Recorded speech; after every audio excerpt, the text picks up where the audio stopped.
Hi, welcome to the Summit Forum, brought to you by the Alumni Network.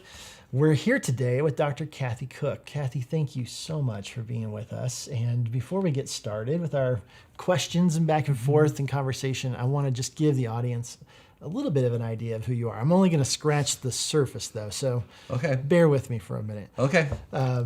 You are the founder and president of Celebrate Kids, based in the Dallas metro area. Oh, Fort Worth. Excuse me. Oh, Fort Worth. Fort Worth. It's important if you live there. Definitely.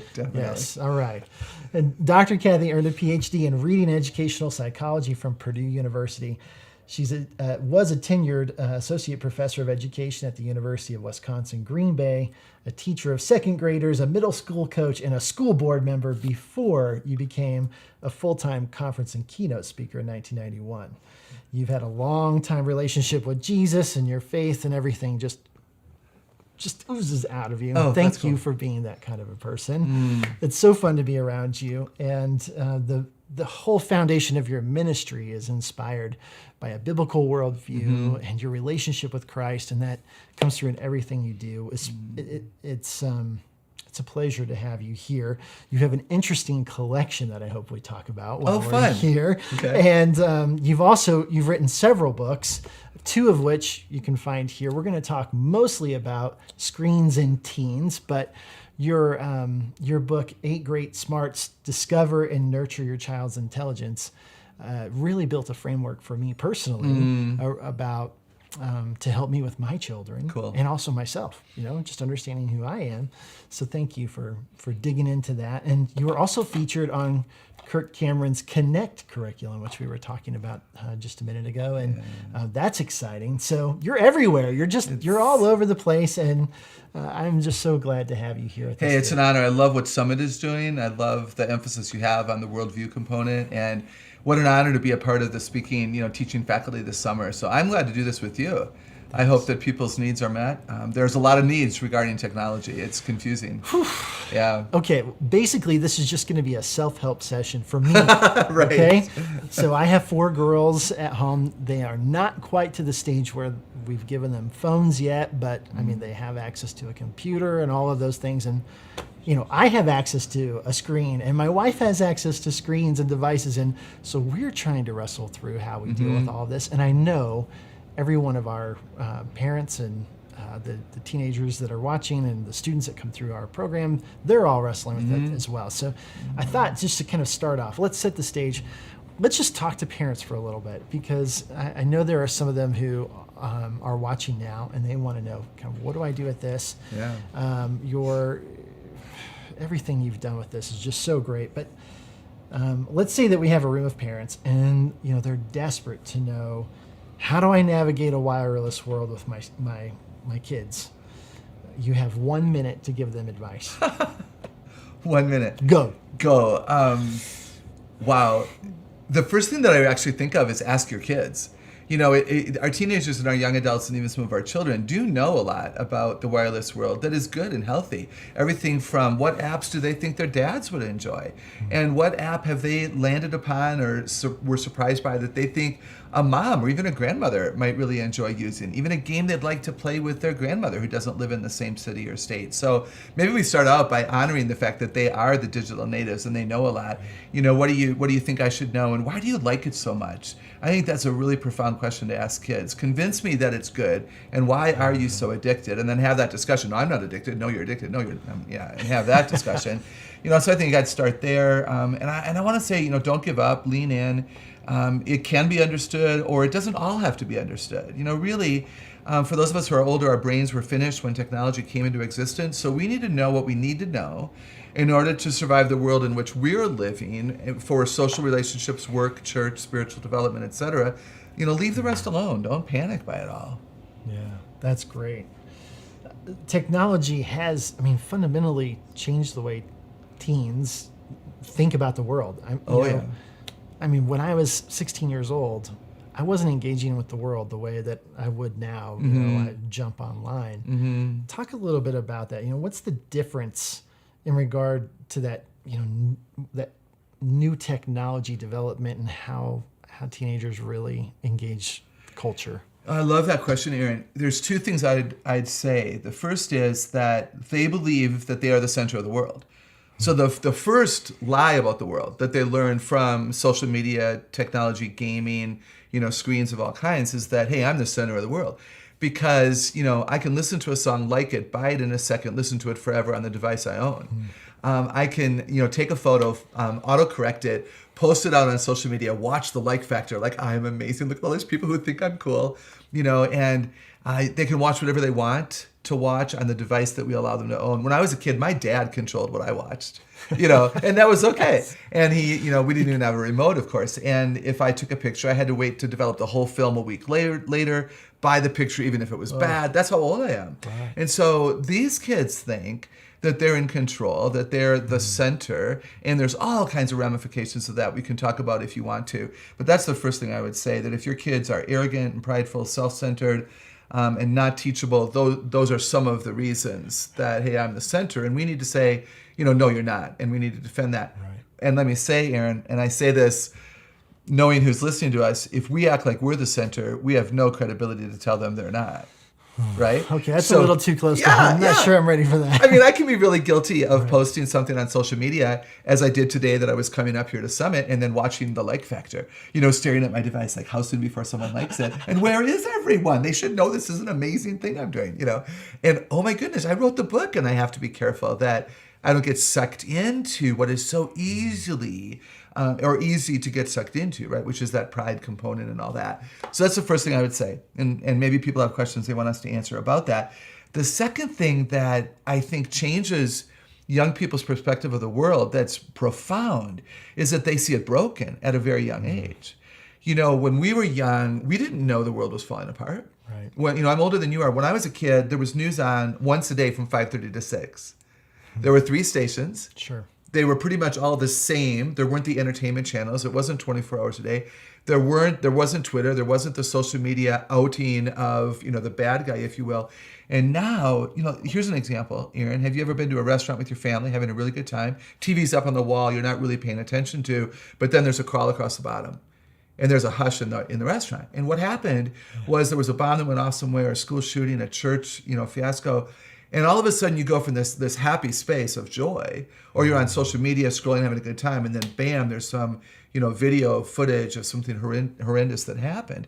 So young people, before they're developmentally ready to handle the brokenness, see it. This is why they question authority.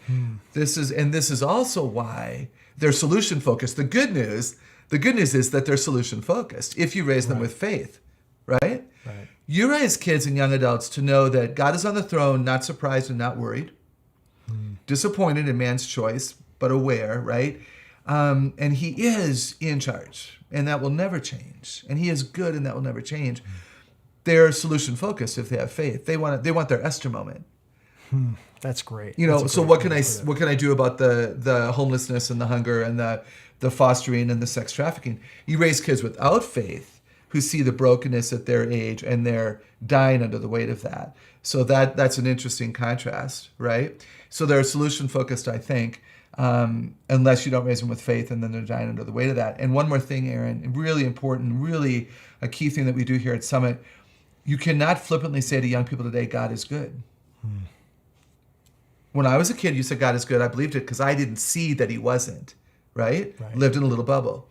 He is good because the Holy Word of God declares that he's good. And he delights to show that to us in any number of ways. You say that, though, to somebody without faith or somebody with developing faith, God is good, and they are observing the mess and the dysfunction in the culture. And they're like, which God are you talking about? Because the God I thought I knew that I loved, I'm not so sure about anymore. And those are real conversations we have to have. Yeah. What do you think? That is so insightful, and I hope everyone is listening to that these sort of platitudes that we throw out there sometimes can actually hurt. Yes. Rather than help our conversation, our relationship. Now, I think I know the answer to this just already based on what you've said, but I know families who have said, our kids are not going to have a screen until they're 50, right? Not while they're under my roof. They're not. Is that even realistic? And where do you kind of fall on complete separation from this, and well, whatever you want to do, the pendulum swings. Right, right. No, they need screens. I think in the safety of your home, they should learn how to use them well. I think that's where they learn boundaries are blessings. That's where they learn why certain apps or certain websites are off limits, or certain people are not people that we would want you to follow, and here's why. I think it's a profound opportunity for parents and grandparents to share values and to share a mission and a vision for our family. The reason we say no to this is not because you're a bad kid or we think you're going to become a bad kid. We have values and a mission, and I think parents should say, I'm stewarding you for your Creator God, and these are my responsibilities. So I would rather have them learn how to use the screens under the roof of your home than elsewhere. And so we teach boundaries, we teach blessings, we make sure that there's time limits, that there's place limits. We don't let them do it in their bedroom. And I think that's appropriate. Now, do they need a phone? I love the question. When do my kids need a phone? They need a phone when they need a phone. Right? They don't need a phone until they need a phone. Well, they need a phone about the time that all their friends have a phone. No. Is what I've heard. No, they want that phone. and this is where the parents have to be brave. When I autograph my book, Screens and Teens, I autograph it, Be Brave. Because we do have to stand up against the culture and know that these are our children. I would love for parents to say, I'm not raising them, I'm raising you. And the answer is no. Already answered, go away. And again, in love, I've got a smile on my face. Yes. We do that with love and with compassion, and we earn the right to say that, and kids know that we've been trustworthy. You never let your 4-year-old color all day. You never let your kid drink, a gallon of lemonade in one sitting. You've always had limits. Why does it change? Because parents have to admit that they're addicted too. See, this is where the rubber meets. I think one of the reasons that this technology is different from the technology and the change that we've always had is that it's affecting every generation. And so moms, dads, grandparents, aunts, uncles, teachers have to admit, oh, wow, if I want my kid off of a device from 7 to 9 p.m., maybe I need to be off of the device as well. And that becomes hard, but that's right. For a family who's, they feel like, it's way too late for us in this. This is way too late. It's out of control. I can't get my 17-year-old son to put down the video game controller in one hand and the cell phone in the other hand, and somehow he's able to do both. And we haven't set boundaries for 17 years. There's no way I can possibly do it now. Yeah. Now, this is more parenting advice than it is about the screen stuff. Yeah. But good luck with that. It's very valid. I get that question a lot. First, it's never too late if you're brave. What the phrase that I teach is, I love you too much to allow this to continue. Yes. I was hoping we would get to that. Yeah, that is so good. Say it again. Thanks, Aaron. I love you too much to allow this to continue. God is compelled by his love for us. I want parents to be compelled by their love, not their fear, not their regret, anger, shame, blame, but really to stand into that space and say, whoa, that you're the guinea pig, you're the oldest. We've always told you that. And here's another example where, maybe we gave you a phone without the kind of parameters that we're so sorry. We didn't mean for it to become a disruptive thing in our relationship. You're isolated into your bedroom. We're so sad. We love you too much. Give me back my phone. If you pay for it, it's yours. Or we're taking that game off of your device because we see the aggression continue towards your brother 30 minutes after you're finished playing. Therefore, it's unhealthy. Therefore, you lose the right to play the game. Why? Because we love you too much. You're not bad. It's not your fault. Another thing, Aaron, that I love is to say, really, it's no parent's fault who bought their kid a phone, a device, a handheld, whatever. It wasn't your intention to give your kids a portal to the world that would introduce them to, a dark place. But if it's happened, then we love you too much, and it's not your fault. You're not bad. We're not mean. This is called parenting. This is our job. And what's very interesting, I've seen it here at Summit, they might not like you the first 24 hours, but they're going to like you later. Most young people admit to me they like themselves better off their devices. They recognize that they're isolating too much and that they're demanding and becoming self-centered. They know that. Aaron, I can't tell you how many kids here at Summit I've been privileged to teach who have said to me, either privately or even in the small group discussion like we might have tonight, I knew I was sinning. I knew I had become more impatient, more self-centered, more angry, more judgmental, more independent, but I couldn't figure out the source. And then they say, thank you. And it's not about me. It's, I'm an ambassador of truth, and praise God. I think we all need to stand in that space and teach what we know. And this is something I know. And kids have been very much appreciative of it. So be brave. Right. Oh, that's so. There's so much to unpack there. I don't even know where to start. I'm sorry if it's too much. It's so great. I mean, I love you too much to let this continue. Yeah. I love you too much to let you have this device or this game. That is so good. And Aaron, could I step back too and say, let's love ourselves too much to allow us to be in the dark space too. Right. Let's have a positive, proactive, appropriate love for ourselves. If you're in a marriage and your husband or wife is in the game room, in the dark place, surfing Pinterest too long, or in the media room too long, love yourself and your marriage enough to say, whoa, I love us too much to allow this separation to continue. Could we go on a date with no device in the pocket or the purse? Scary thought, right?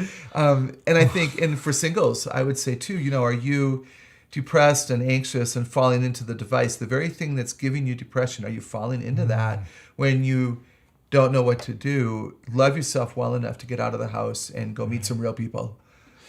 Okay, mental note. Let's come back to the depression thing. But this audience, I think, longs for give me a formula. Give me a couple. give me 3 things I can start doing. Okay. Maybe give me a boundary.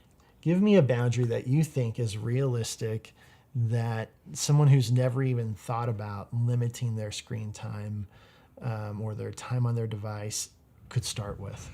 I love that passion you have. Yeah. Wherever you eat a meal, there should be no devices. Ideally, maybe mom's phone is on silent because hers is the emergency number. I respect that. All the other phones are even out of the room because we can hear them buzz from across the room, and then we're distracted and not fully present. We're wondering, who was that? Was that my phone? Who needed me? Oh my goodness, they're not going to know that I know. Oh my goodness. The TV is off. Even the radio is off because in silence, someone talks.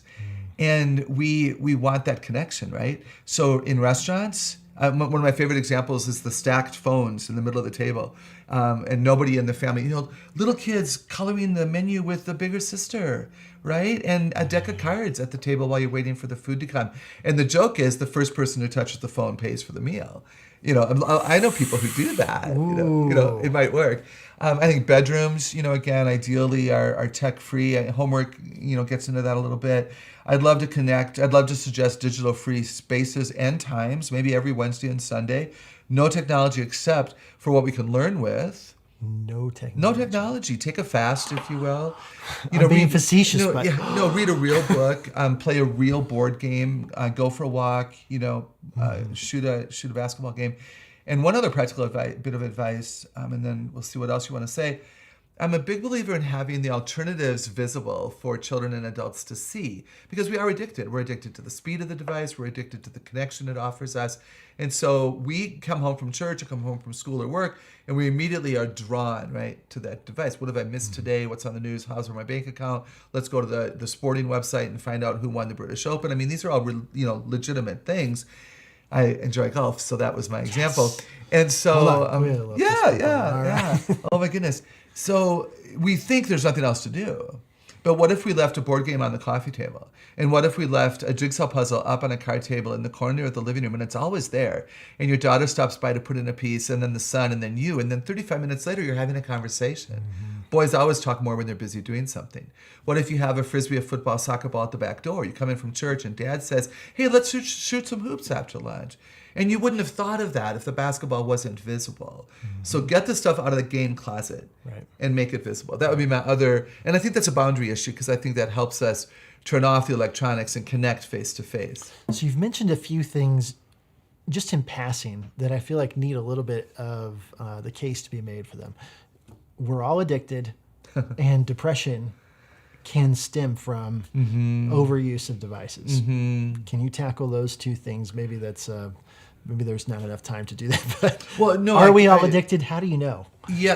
How do you know if you're addicted? How do I know if I'm addicted? And I would say I am. So I'll just throw me off the table. Oh my gosh, I appreciate your humility. One of the jokes I kind of say is, how many minutes after you wake up do you think about your device? How soon before you're tempted to check Facebook, as an example for the older adults? How long before you check Instagram? If it is your first, second, third, fourth, fifth thought, I wonder if that would be evidence that you're addicted to either the adrenaline drop. We're not addicted to the device per se. We're addicted to the adrenaline in the brain that comes when we hear the ting and the bang and we see the vibrant color. Or we're addicted to the need to feel important, which happens when someone tags us or likes our posts, right? Yeah. How many new friend requests have I gotten today? That's an addiction to self-centeredness, if I can put it that way, or to sin. Let's call sin. So I do think addiction's huge. Addicted to speed, addicted to, again, the adrenaline, addicted to the feedback, the need for feedback, addicted to winning. You can win any game you play on a device because you X out of the ones you might lose, right? Whereas if I play an actual game of solitaire with a deck of cards or a board game, I might actually lose. Oh my goodness, how horrible that would be. So, and you can Google, tech addiction, and there's just huge data. And I would also say, with a lot of respect, if you take a device away from a child of any age and they throw a hissy fit, they're addicted. Right. It's just very simple. I've seen it in restaurants and stores and out and about where a well-meaning mom has handed a device to a child as if it's a pacifier or a security blanket. A few minutes later, you take it away, and whoa. And I don't envy those parents, and it's not your fault that you started it. I get that, respect that. I really do. But you don't need it to continue if you know right now that it's not healthy for your relationship with your child or for your child. Depression, stress, anxiety, being overwhelmed, absolutely in the research. We have hospitals in America now for tech-addicted people. Really? Absolutely. Why is that? I mean, why would depression, overwhelm, why would that come from checking Facebook? Yeah, no, I love that question. So one of the lies I address in my book, for instance, is that we think we deserve to be happy all the time. Okay? Because technology, I can win. Technology is about me. It's all new. It's all now. There's a reboot button. Nothing ever really breaks. And so there's a lot of things about technology that's causing us to believe that we can be happy all the time. Again, we scroll past the things that make us angry. We camp where we want to camp. We only have to buy the songs we like. We can ignore that. I had to buy the whole album, even if I only wanted one song, right? So these younger people are thinking, no, it's all about me and my happiness. But you cannot control other people, and you will not be happy every day. So then what do? You get angry at yourself for not being able to be happy, angry at mom, dad, teacher, pastor who dared to talk about money. Oh my goodness, or whatever, right? And so look at the anger in our culture. I think it's rampant, and I think that's one of the reasons. So we're overwhelmed by trying to stay happy. We're overwhelmed by trying to be the center of the universe when we're not the center. Does that make sense? It does. Overwhelmed by, we need choice, the drop-down menu effect. Everything that you open on your device, Aaron, has a drop-down menu. Word processing, Excel spreadsheets, your camera, your email, your phone, everything is drop-down menu driven. So we who are older, whose brains were finished when we began to use our screens, know that choice is a privilege. Young people, it's not their fault, believe choice is their right. Because their brain is actually configured to expect that. But again, they're not always going to get a choice. The teacher has said 500 words, cursive blue ink, due tomorrow. The kid's like, how about 1,000 words if I type it? No. Moms are telling me all the time that they're turning their kitchen into a short order cafeteria, trying to keep their kids happy by giving them a choice of what they want for breakfast. You're not getting paid to cook. Serve waffles. If they don't want them, they can go to, school hungry. And I preach it, sister, preach it. Oh my goodness! And so being overwhelmed and being stressed, it's very real. And this is why taking a fast from technology, having accountability. And could I say something else? I don't mean to be. I hope I'm not talking too much. This is great. I think that parents and teachers need to look at young people's behavior and attitudes when deciding if enough is too much, right? So people always ask me how many minutes a day. I don't really know. That's a family value issue. I don't know what else you have going on and what are your priorities, but I would say this. If you're asking the question, you probably know they're on it too much, right? And if they're demanding, if they think they're in control, if they want everything to be about them and fast-paced and all these kinds of things that go on with technology, then clearly they're on it too much and you need to set that boundary. And what I would recommend to the parents listening, let's say that you take away a device because your kid has been immature or making unhealthy decisions. So you've decided as a consequence, you're going to turn your phone into me and you'll get it back on Sunday. No, they get it back when their attitude changes. Don't announce in advance you'll get your phone or your gaming or the Wi-Fi password, you'll get it back on Thursday. No. They get it back when they deserve to get it back. Because what you want to see as a dad is a change in your daughter's attitudes and beliefs which indicates they've fasted enough that their brain has maybe come back to a place of well-being. Your brain is really changed Absolutely. by this. Absolutely. How so? Yeah, the brain isn't finished until, for guys, 25, for girls, about 23. And what's really fascinating, Aaron, is that when we were conceived in our mother's wombs, God connected only 20% of the neurons. The communication, connectivity of the brain, only about 20% of that is finished. That's why all of us roll over, creep, crawl, stand, walk, because that's hardwired in that 20%. We were all hardwired to learn language. 80% of the communication connections in the brain happen after you're born, which has always been the case. So this is why generations have things in common. People my age remember the same TV shows, the same movies, the same games that we played with our grandparents, and that caused our brain to develop the way it did. So this is why we have a generational disconnect in our culture.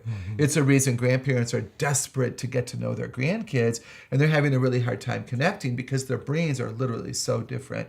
This is why eclectic parenting is so beneficial. Technology, yes, because if you don't let your kids have it, they won't be like their peer group.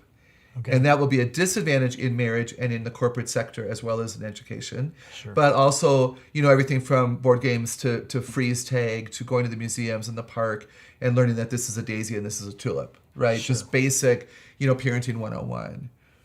Yeah. I've had moms ask me,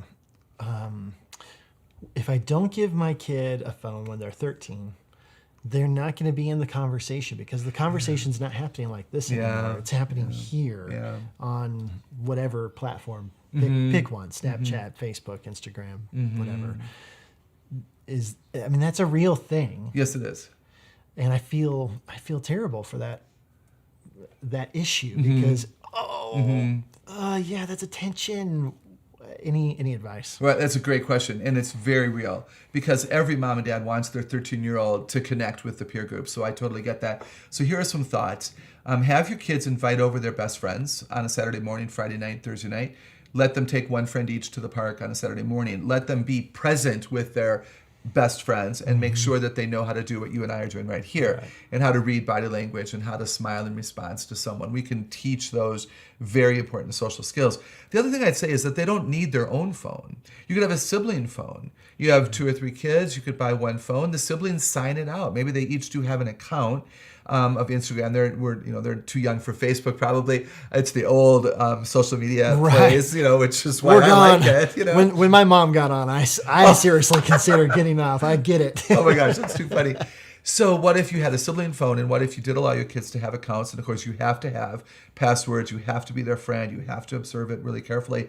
And maybe one of your kids gets it for this 20-minute slot at night, another kid this 20 minutes, another kid this 20 minutes to check and to post, totally legit. Let's say that your daughter is a babysitter and there's no landline. She needs a phone to go babysit. She signs out the sibling phone, and she signed it out first for Thursday night. She gets it. The brother wanted it, to hang out with friends. He doesn't get it. Yeah. I think that's a way to teach the expectation that we are wise with our devices. Another option, I know a lot of parents let their kids use mom's phone or dad's phone, and they have their platform, if you will, there. They don't need their own device in order to stay connected to the peer group. I also want to encourage parents to encourage their kids to stand up and to go into school and to say, I really don't want a phone yet. I've seen what it does. This is what kids tell me. Kids tonight here at Summit are going to tell me, I don't want to have a phone because I don't like what it does to me. Because it makes my conversations with my peer group superficial. We're talking about nothing that matters. And so I don't want to have a phone. What if we taught kids to stand up for themselves and to say to a member of their peer group, hey, you might think it's ridiculous, but I really don't want a phone yet. And if I do get a phone, it will be a phone. Like a phone. It's a phone. Exactly. And it's not going to have social media on it. You don't have to give your kids a phone with internet, and they sure don't need a phone with Instagram on it. Right. If they need a phone, they need a phone with 911, dad's cell, mom's cell, and the neighbor. Yeah. Stand strong, be brave, people. Oh boy. I don't know. You're into it. This is my passion because I love that you wanted to do this today, Aaron, because it matters. This is tearing parents apart from their kids. It's destroying the family. For a dad like me, 11-year-old daughter, that's the top range of my kids. And I think, is it really that bad? is it really tearing families apart? It's a phone. What are you seeing? Oh. I'm sure you've heard horror stories. Oh, I've heard horror stories. The thing is, you can't control what your kids will see. You just can't. You can. I mean, yeah. There's good protective software that you can add. There's good devices you can have in your home to monitor time, and you can think all that. Your kids are going to other people's houses using other people's phones. If they want to find it, they're going to find it. I cannot tell you how many boys and girls I've met who stumbled across something they never wanted to see. Mm-hmm. They were searching. They like one of the best things about the web would be research and a family doing research together on what state park should we go to in the month of August before school starts, or whatever the case may be. You don't know how many kids have typed innocently into a Google search box a keyword, and it took them to a place they had no intention of going. And so, and then the key is, Aaron, to be available for their heart's cry, to be the dad or the mom in the same room, to be the dad or the mom who's not going to go, "You did what?" No, it happens to us as adults accidentally at times. So let's not panic and make them feel bad. It wasn't, in most cases, intentionally searching for something harmful. Are we available? And then do we comfort them with compassion? Do we love on them for a while? Do we ask the Lord to heal their hurt, erase their pain, erase the memory, and bring them back into fellowship? Right. A lot of what you're saying was really challenging me, that I need to have a great relationship with my kids to be able to have these conversations. Oh, yeah. I mean, maybe we need to back way up for those parents who are saying, I might have already lost all of that. Do you have some advice on kind of I mean, we're way off track in terms of screen time, but it's really important if you're going to influence your kid. That's a great insight. I think one of the reasons to delay the use of a lot of technology would be to continue the positive relationship where we know how to do this. We have a daddy-daughter donut date every other Saturday where you are the one teaching your son how to play catch. No one else but you, ideally. And that means that we prioritize marriage and children, that we prioritize our time, that our security is not in our money and the cul-de-sac on which we live, but certainly in God, in Jesus, in our family, appropriately. We need to apologize. We need to go back to the basics. Would you please forgive me? I'm so sorry I disappointed you. You have a right to your anger. Oh, I'm going to try. Please, come on. Would you give me another chance? Right. And let's humble ourselves and be honest and recognize that these are complicated days. Yeah. Kids want to be in a right relationship with their parents. Not all kids ask for that. A lot of kids are not going to go up to dad, "Hey, Dad, could we have a better relationship?" But I know what I know. Oh, Lord, would they? Oh, yeah, yeah. But they're looking for us to come forward and saying, "I'd like that." Yeah. Do you know your kids well enough to know what they want to do in their spare time? Right. Do you know your kids well enough to know what book or toy or game to buy them that would make them happy? Yeah. Do you know if they could go anywhere with you on a Saturday morning where they would like to go? Why don't you go there? Yeah. I said that is what I love about 8 Great Smarts, is it gives you a framework for being able to say, oh, yeah, my daughter's music smart, so let's play the piano together, or take piano lessons together, or go to a symphony. I think she'd really love that. Or my other daughter's body smart, so we're going to go outside and we're going to play and we're going to wrestle or kick the soccer ball or whatever. Love it. Great. So you build a really great framework in that book. And then, thank you. So in Screens and Teens, you do lay out these lies, and you mentioned one of the lies is they feel like they need to be happy all the time and that they're the center of the universe. Right. What's the antidote or a couple of things that might sort of unravel that a little bit? Sure, yeah. So if the first lie, which I consider the worldview lie, that I'm the center of the universe, or I'm the center of my own universe, or I'm the center of the universe, obviously the truth is God is the center. Do we live like He is? Right. What is the evidence in our home that God is the center? If there isn't a lot of evidence that we have placed God at the center, we really shouldn't be surprised that our kids haven't. And I say that lightly. Yes. Parents are busy. Parents are doing their very best. I'm not happy with the church, the Church Universal. I don't think it's discipling parents into how to do this well. And I think we stand against, when we see our kids being prideful, we call sin, and we call them to humility. When we see our kids lonely because they're trying to be the center and they're dismissing everyone else, we let them know why you're lonely. Do you know that you're lonely because you behave as if you matter more than anybody else? Why would anyone want to pay attention to you when you pay no attention to them? Son, Okay, hold on there. Pause there. That is really good. I don't know that I've ever heard that Really? in a church. Oh, wow. In a church sermon. So now I'm not putting the church No, on trial here by any means, but that's something that I haven't had somebody say to me. Yeah. Hey, Aaron, you need to talk to your kid when they are off the deep end over here. Oh yeah. Hey, say that again, because I'm really hitting appreciate- record no, here. I really want to. I appreciate that. Like I said, this is just really for me. The people watching, it's great. Totally relevant. It's not true. One of the things youth pastors and parents and teachers have told me is that many preteens and teens are very, very lonely. They're collecting people, but they're very, very lonely. And the reason that they're lonely is they're in a room orbiting together. Why would I talk to you? If I think I'm the center, the only reason I would talk to you is if you can affirm I'm the center, right? But you can't affirm I'm the center. Why?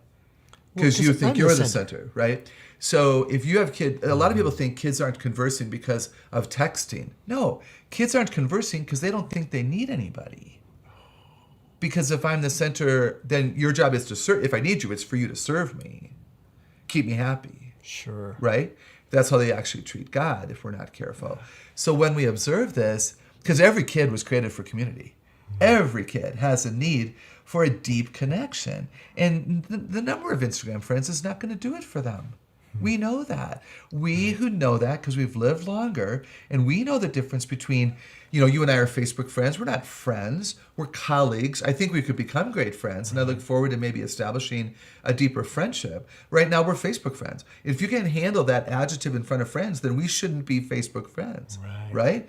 We need to stand up for that and speak the truth in love, and then model what's appropriate. So that would be the way I would cover kind of the antidote of that. Right. I'm the center lie is, no, God is, what's the proof?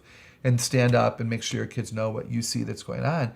The happiness lie, the opposite of that would be joy, right? We're not promised happiness, but we're promised joy through a dynamic, growing, cultivated relationship with Jesus as Savior and Lord. I don't believe, Aaron, that every believer has joy.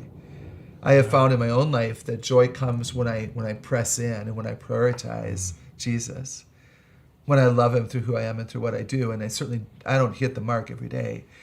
And that's how I know the difference between that joy and that attempt to have it. So again, do we model that joy is something deeper? Joy is not circumstantial. Joy is not something other people give me. Joy is something that I find in a relationship that matters deeply. And again, as a dad, are you discipling your daughters so that they know the difference between happiness at someone else's expense, happiness because they won a game, and joy even if they lost because they have Jesus? Whoa. And that's what we do here at Summit. Yes. So powerful. So good. Now, I want to transition that message to the student, the teen, the kid, because it's a little bit different, right? Right. How do you say it when you're in the classroom and you want to, maybe you come at it from a little bit different angle, maybe you don't. I actually don't too often. Okay. I use the same PowerPoint. I speak from the same notes when I speak to the young adults and teens here that I do to homeschool parents or students elsewhere. I will come at it a little bit different. I will, how many of you have discovered happiness isn't all it's cracked up to be? And they'll raise their hand. Right. And then I'm like, do you know, but why is it such a priority? If you know that it's not as good as people might say it is, then why is it still a priority for you? So I might challenge them in their own thinking and then point them, of course, to the truth and to that. Tonight we'll spend some time on the things that you can do to combat the lie. For instance, the happiness lie, which causes entitlement. Gratitude would be an antidote to that, not just joy, but not circumstantial thankfulness because mom forced you to write a note to grandma, but real, deep down gratitude because you have so much that you don't deserve, right?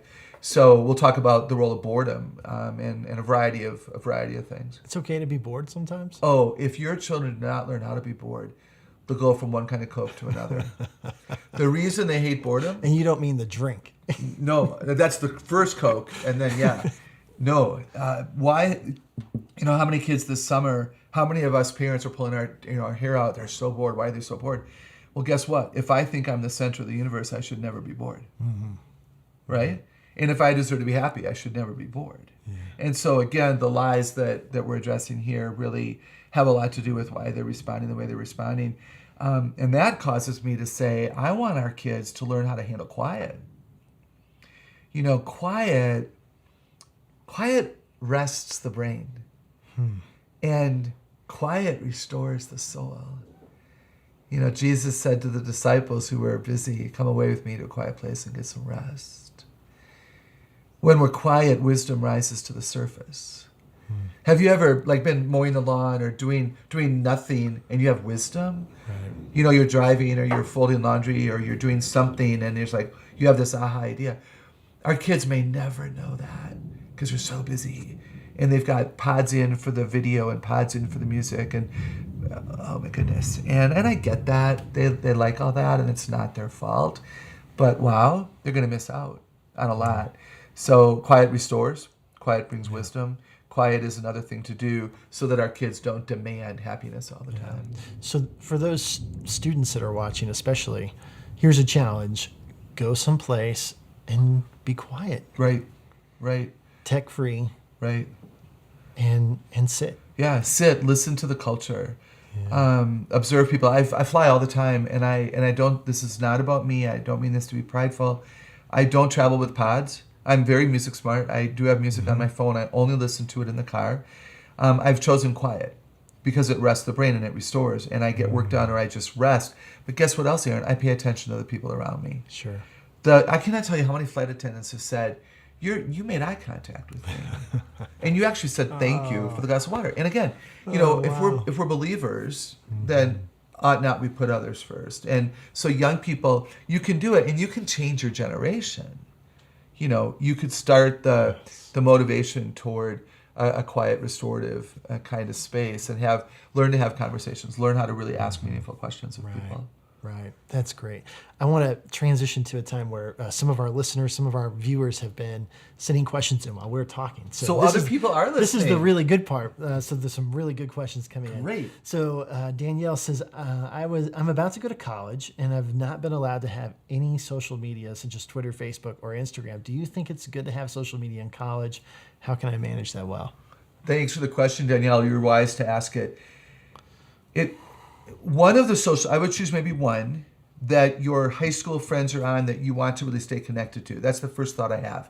So if you're going off to college or people going off to work, you're going off to college and you want to stay connected to best friends, maybe even a couple of teachers that mentored. Maybe your youth pastor is someone who you want to stay connected to as you're out and about. So maybe ask them what social media platform do they use to stay in contact with people and maybe join that one and then be in control. Danielle, you can have a dozen friends. You don't have to have 3,000 and you can choose who you post to and who you follow. And yet I would say, I want to really encourage you to dig into the people you're going to be with. Your dorm mates, your seat mates in your classes, the kids that you sit with at football games. That's most important, that you connect with them and that you share a slice of your life with them, because that's going to be your social network while you're successfully going to be launched into college. So great question. You're the one who knows the answer to that. If you're going to do it for a strategic reason. Don't do it because everyone else has done it. You don't have to have it. That's great. Thanks. So Darren asks, and he's obviously read 8 Great Smarts, and He's asking, do you think there's a time when a person becomes too old to awaken their smarts? And if so, how old is that? That's an insightful question, Darren. I think the answer is no. I don't think there's any limit on when the brain could be awakened. We have 8 parts. The earlier they're awakened, the greater the likelihood they'll be a strength for a lifetime. The older you are, the more routined you have become, the more habit-driven you are. And I would say, first of all, you may not need the intelligence that you feel is weaker, so don't do it out of any kind of an obligation. However, if you're trying to get to know someone who's smart in that way and you want to relate better and therefore develop that intelligence, I don't think it's too late. I think you'd have to work at it. I think you'd have to, in nature smart, go to the botanical garden, go to the zoo and pay attention to what the animals are having fun with. Maybe read a nature encyclopedia, if you really want to. Pay attention to the patterns of the acorns, leaves, and seashells. So I don't think it's too late, but I don't think it's essential that you do it unless there was, again, a significant reason to do so.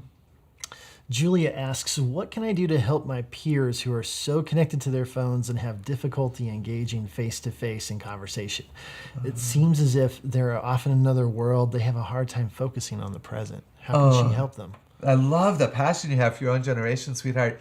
If you invite them over, you have a basket at the front door and all the phones go in. What? Absolutely. Oh, they're going to go crazy. No, you come into my house, I want your full attention. I think there should be a rule that if there are people in the room, you don't need other people. Now, a need and a want, need and a want. If your mom needs you, if somebody wants you to babysit tomorrow and they have to have an answer right away tonight, that's a need-based use of a phone.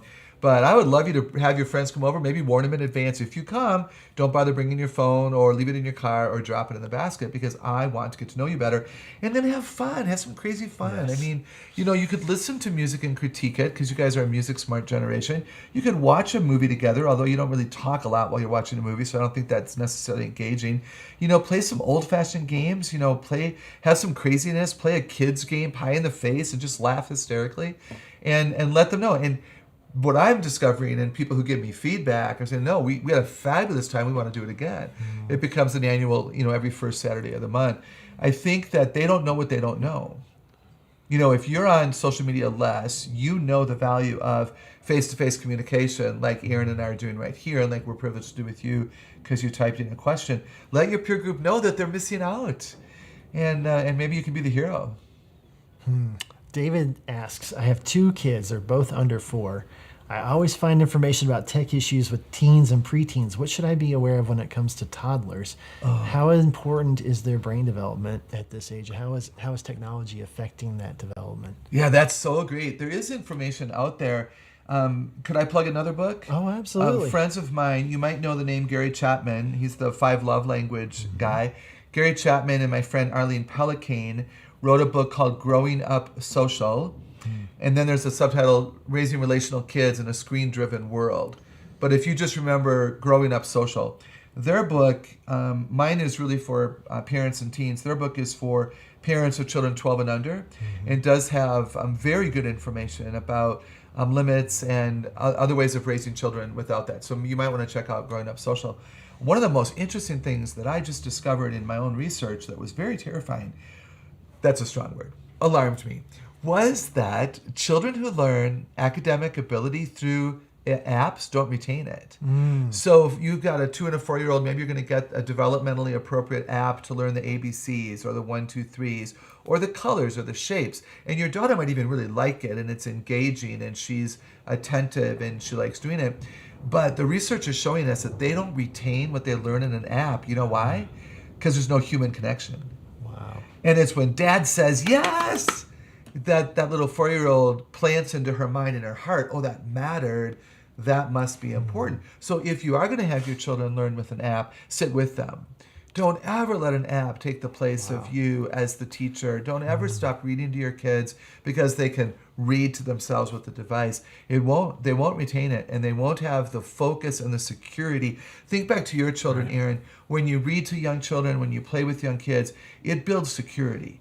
It builds emotional connection. It builds vulnerability. It's what allows a child to come to you and say, Daddy, I'm scared. And so that would be maybe a very important golden nugget for people, that the apps are not what they're cut out to be. We need to be really careful. There's a relational connection missing. Yes. That's so important there. I mean, that's a theme that's run through everything you've said since we've started. Interesting. If you're going to influence your kids, you have to have a relationship with them. If you're going to take something away, you need a relationship with them. Yeah. If you're going to teach them, they need a relationship to help them retain. Love that. I love it. Well, your ministry is a relational ministry. Oh, So thanks. it makes sense that that's what's coming through. Marie is asking, what are some resources that you would recommend if I want to learn more about the studies and the research in the areas of the effects of technology on people? My book. Yeah, of course. I would recommend it. No, that's you don't really even kind. have to. My book is about the 5 big lies. I think we've mentioned 2 or 3 of them. And is full of solutions, just full of solutions. The movie Connect that Kirk Cameron did for us, it's now a DVD available at Amazon or bookstores or our website at Celebrate Kids. But it's a pro-family movie about how to raise children in a digital age. Very solid, very strong. You can watch it with your preteens and teens. Back to my book, if you buy it, it comes with me teaching online. There's a secret code in the pages of the book. You get to bring me into the living room, let me bring up some heavy I stuff. love secret codes. Whoa. Those are cool. Yeah. So I think, I think I'd go there. And I think, I think adults and kids know at a level what technology is doing to them. These kids that young lady asked about, they know they're distracted. They know they're not fully present. And at some level, they know it's not good. Mm-hmm. So I think we can just bring up the conversation and have a very honest conversation in a safe place around a restaurant table or while we're walking in the park, and get our own data, kind of collect our own information. Sure. You can certainly, Google any number of things. But from a Christian perspective, I do think that that's really important. Because the reason I got involved in this, Aaron, was it's changing our relationship with God. I mean, you talk about relationally driven, webinar here or forum. It's changing the way that we, if I'm the center, I don't need God. If I'm supposed to be happy, then God's my ATM machine. Serve me. Mm-hmm. And so, if you're listening and you're concerned about your kid's faith development, then you really do have a responsibility to make some really wise decisions. And that doesn't take as much research as it does, I think, leaning in and celebrating the fact that you're a family. Mm-hmm. Yeah, that's great. And a personal discipline as well, right? Yes. To say, what is this doing to me? Because I have access. I mean, I am the rule maker, so I better figure out what the limitations are for myself so I can model it well and not miss. I mean, that's the thing that transparently, I really, really hate about technology for me personally is I'm not setting the limits so that I can actually experience this relationship with my kids enough. I'm missing stuff that, I didn't need to be checking Facebook when it was bedtime or something like that. Aaron, another thing that no one's going to like me saying, but you just triggered it. There's evidence that we don't remember the things we take pictures of. Really? Isn't that interesting? So people are all about their phones, right? I talk about the camera effect in the book. Kids feel like they're performing for their parents. Kids have said to me, Dr. Kathy, I wish they'd play with me instead of watch me play. Right. Wow. Imagine that. Yeah. And what's very interesting, so you were at a piano recital, you're at a dance recital, you're at a summer play, a VBS performance, whatever, and it's all about the camera op. Well, guess what? You were so focused on the right picture that the investment of the moment, emotionally, socially, spiritually, intellectually, evaporated. Gone. Very, very alarming. And so why are people scrolling their pictures all the time? Because they can't remember without the picture. Sure. And I would imagine just even having this it's a device barrier in between us is like... Sure. Well, kids tell me, preteens and kids tell me, no, I think I'm supposed to perform so they look good on social media. I hear that all the time. Really? Oh, yeah. Huh. Oh, yeah. Last question. Kay asks, what are some ideas of programs or resources that you would recommend to a pastor or youth leader that they could implement in their church to encourage a healthy view of technology? Connect. That'd be good. Watch Connect as a church. I think that's great. I think programs like Summit, even if I wouldn't be here speaking, are essential because the priority here is on truth and the Word of God is the authority and the relationship that matters. So discipleship in general and prioritizing the family unit in general. And do we offer more than an Easter egg roll and a trunk or treat? Like, are there other things that a church does that supports the family? Do we offer... I've done my favorite, there's a church that hires me to do parent education. The children's pastor pays the babysitting fee. And, ready for this, pays for the couple to go out one night within a month with my handout to discuss it, pays for dinner and the babysitter. Now, that's a commitment a church has made to the family to say, this is hard and we're here for you. And a very simple thing, I want to encourage pastors to ask people to bring a paper Bible. I respect, even my own pastor will say, in your Bible or on your device, find, Revelation 3.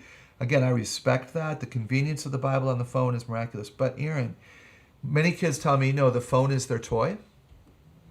So as soon as they open the Bible, within seconds, they're checking Instagram. They're wondering if the baseball score has been posted yet, etc. It's very hard to be disciplined because thank you. No, I get it. I've done it. We multitask because we think we can. It's the holy Word of God. But on our device, it doesn't feel that way. It's like any other resource, right? So when I look at the authority of the Scripture declining and why people are struggling to believe that the word matters. I think that's a reason. So I would encourage pastors and lay leaders of life groups and small groups to pass out Bibles, to sell Bibles, to recommend. In fact, I'm going to tell the kids here at Summit, go home and ask your parents for a new study Bible, For a paper Bible, a real Bible, what I would call a real Bible, because I think it changes things. That's great. Okay, Those are great questions. I have to ask you now about the collection that you have. Oh my goodness! Tell me about it, because I just think it's fun. So I own 124 or 125 nativities from around the world. I've been privileged to travel to 30 countries to help North American missionaries stay on the field by meeting the needs of their children. And as a result, I've purchased, and then I have friends who have purchased them for me. I very much enjoy the craftsmanship of the local artists. They're amazing. I love how Jesus, Mary and Joseph are portrayed in different cultures.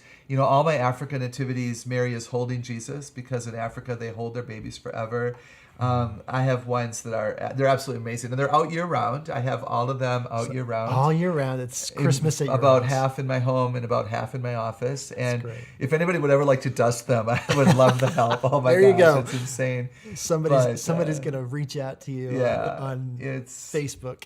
it's about Jesus, and celebrating who he is to me. He means the world to me, and it's about the family unit. Yeah. Right, and the craftsmanship. So it's really fun. I appreciate you asking. I love it. I don't great. I don't collect. The collections are not as important as relationships, but it's fun. It gives me something to shop for and something to talk about. It's great. So how can people get more connected with you and your ministry, and just find out more about you? Thank you. Our website is celebratekids.com, and there's a lot of information there. There's a family center at our website, and that's where all my blogs and my videos are. I blog 3 times a week and would love to have people follow along. We have a newsletter we'd love to send people, a product line, of course, in our shopping cart, like a lot of other people with ministries have. It would be a delight to connect with people on Facebook or Pinterest or Instagram or whatever. I'm not against any of that. Just, put it in the proper perspective, but it'd be an honor to get to know people and even to come to their churches or their communities and present truth. That would be a super honor. Great. Kathy, thank you so much. Thank you, Aaron. What a joy to be with you. All right. Thank you so much for being here. If you want to get Kathy's books, you can find them at celebratekids.com or anywhere that fine books are sold. That's very good. Summit.org has them as well. And we appreciate you all being with us for this forum.